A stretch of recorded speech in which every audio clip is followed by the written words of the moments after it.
Right YouTube, how's it going? Buster here, weekly video. Before I start, I've had one kind of nasty comment on one of my videos, and it was one of my early videos. So just to alliterate about my channel's not about my playing, it's about the basses and how they sort us out, give you a wee bit of a thing with the sound. It's not about, I don't do this for money, I'm not looking to make money on it.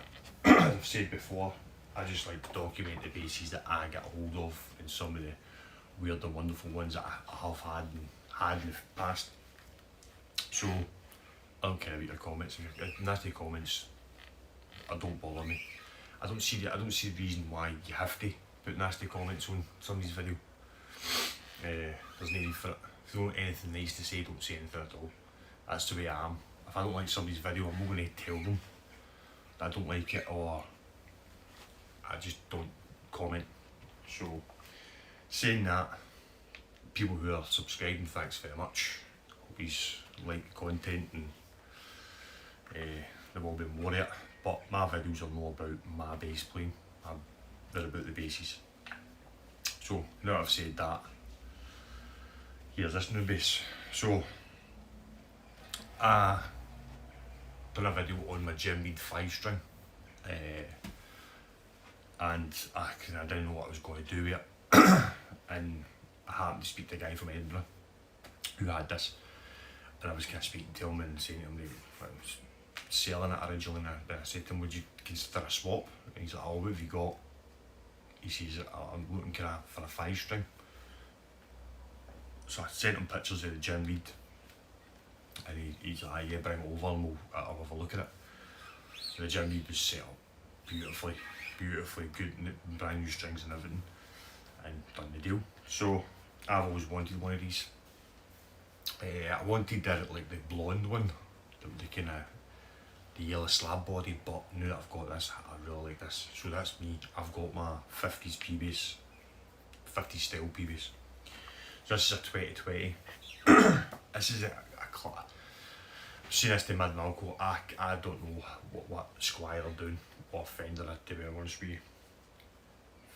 I've read somewhere that this model used to be the vintage modified, because it's not with the slab body, it's got like a standard P-bass body, like an up-to-date P-bass body, but it's got the 50s styling.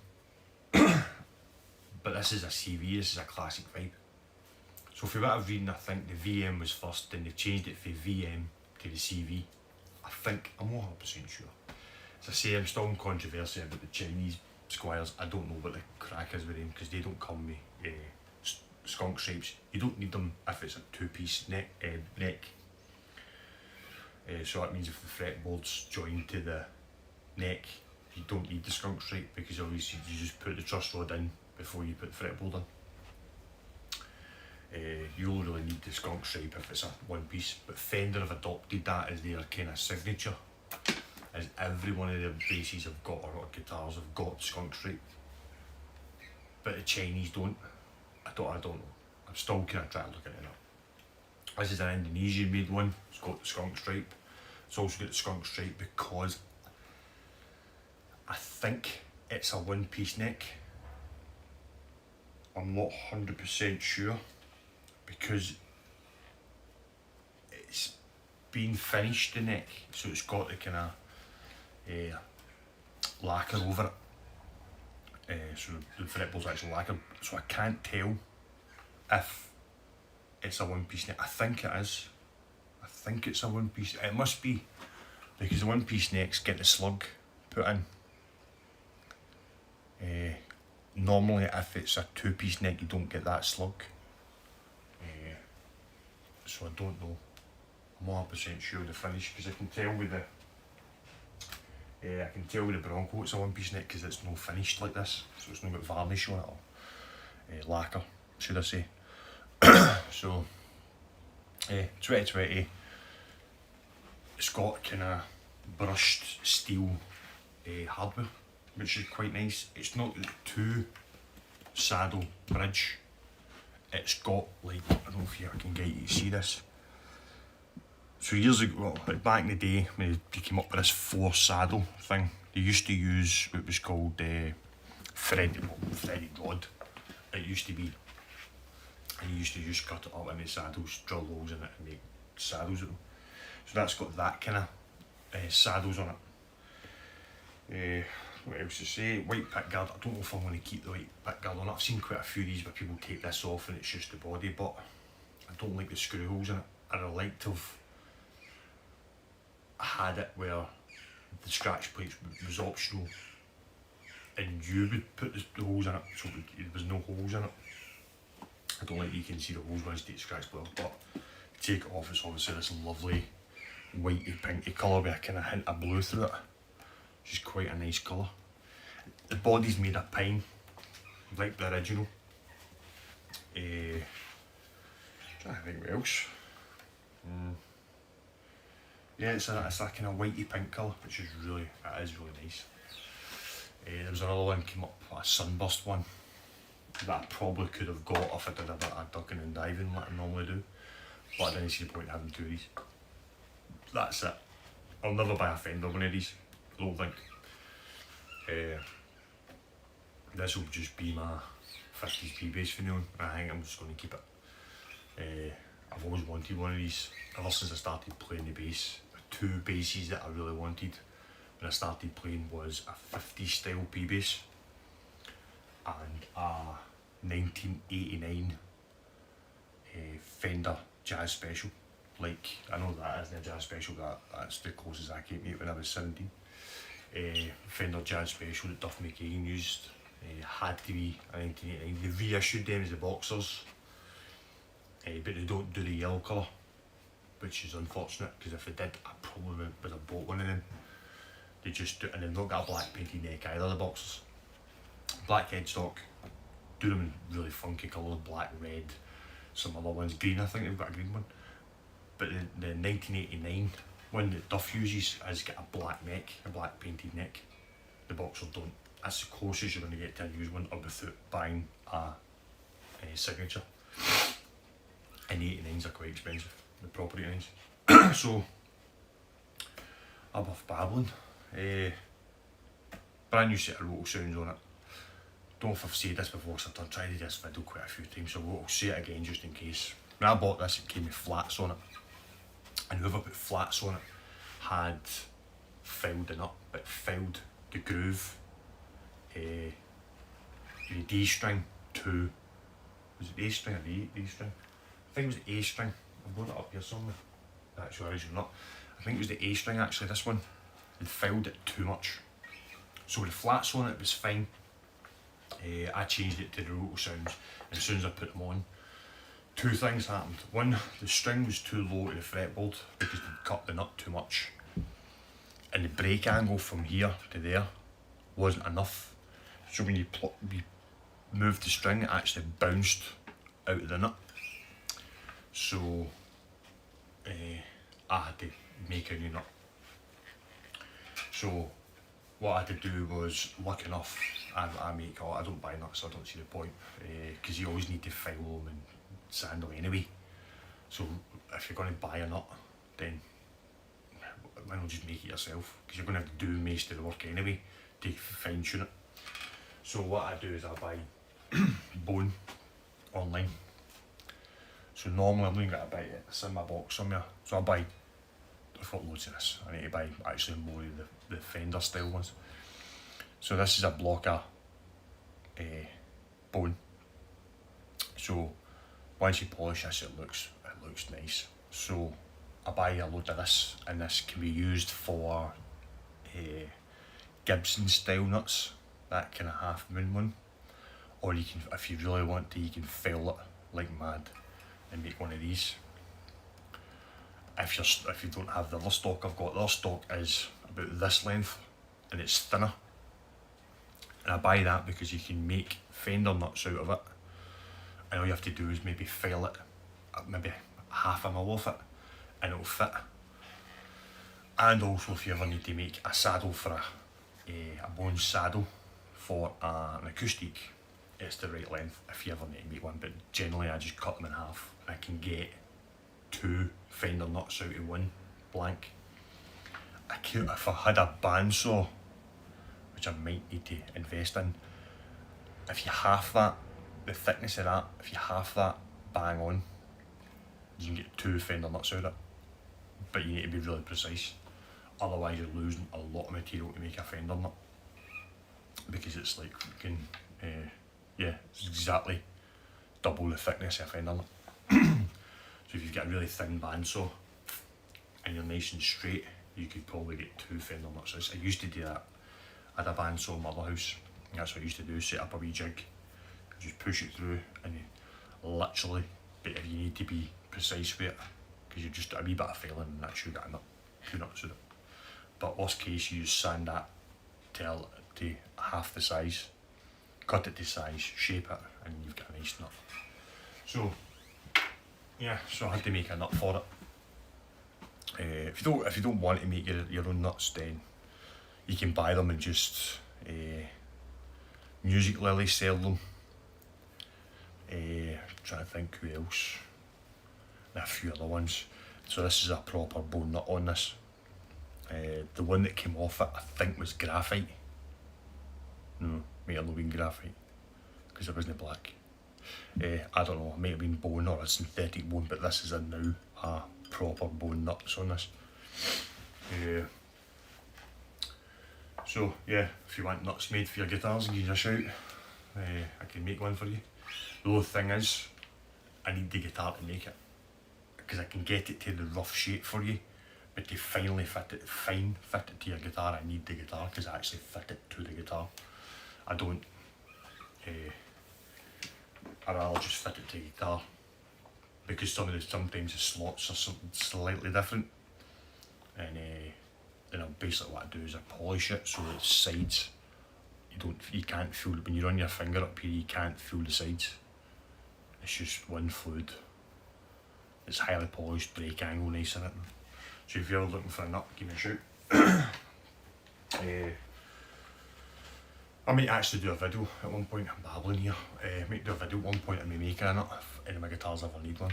I made one for I made a black one because it came with a plastic shitty one. The 1980s East German P-Bass that I've got, I actually made a graphite nut for that. Took me ages to polish it. Anything else? Yeah, so that's it. So I'll let you hear this. So, tone all the way off. It's basically got a single pickup in it. I feel like I'm babbling today, I don't know why. I don't know.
Yes, it was a lovely sounding guitar.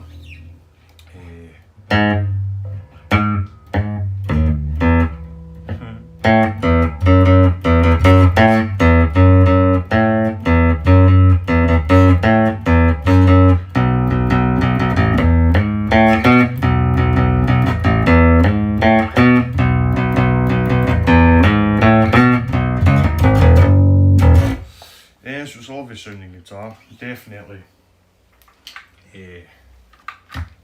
I've got the 50s one that I wanted, so I'll be happy with this. My next thing that I'm doing is I've got loads of guitars up for sale. Loads of guitars. I've got the Kingdom up for sale.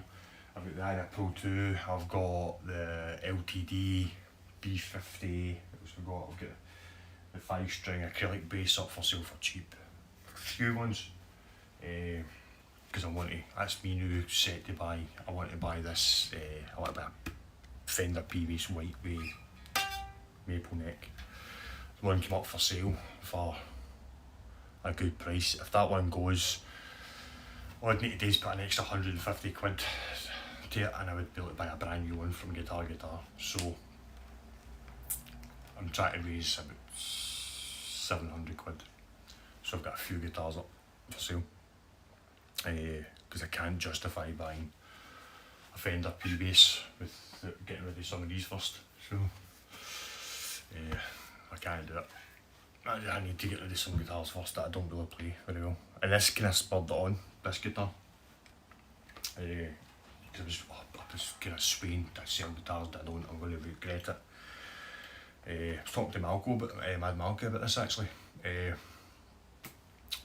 Kind of getting buyer's remorse, but because I've got the YouTube channel and I've kind of started documenting the basses that I've got, I don't feel so bad getting rid of them for some reason. Plus, I'm obviously going to use the money to buy a P-Bass, so yeah, this kind of spurred it on because I didn't really want to get rid of the Jim Reed. Then this came up, and then I swapped the Jim Reed for this, then I kind of went, I'm just going to do it. I'm going to do it. So, there's stuff up for sale. Yeah, really nice bass. I'll show you as well while I'm on the update on the Bronco. So what I've done with the Bronco is I've changed the machine heads. I had to do a bit of messing about because the machine heads that are on this used to be on the Billy Sheen P-Bass, but I damaged one of the ferrules. And they're about a mil thicker, or 2 mil thicker. So what I had to do was I had to dismantle the machine heads, take the stock off the original one and basically mount them all together and basically make up the machine heads. So I had to mess about making them up. I've got my camera at the right angle today, so that's why I'm kind of messing about with these. So I've done that with that. I've also blackened it out as well. So this is vinyl, so I just vinyled it. So rather than paying 20 quid for a new scratch plate, I've vinyled it and it's turned out pretty alright, to be fair. You wouldn't know that was vinyl. There was air bubbles in the vinyl, but they've started to stretch out. There's no any bubbles anymore. There used to be like bubbles right across here, and then it's just been sitting.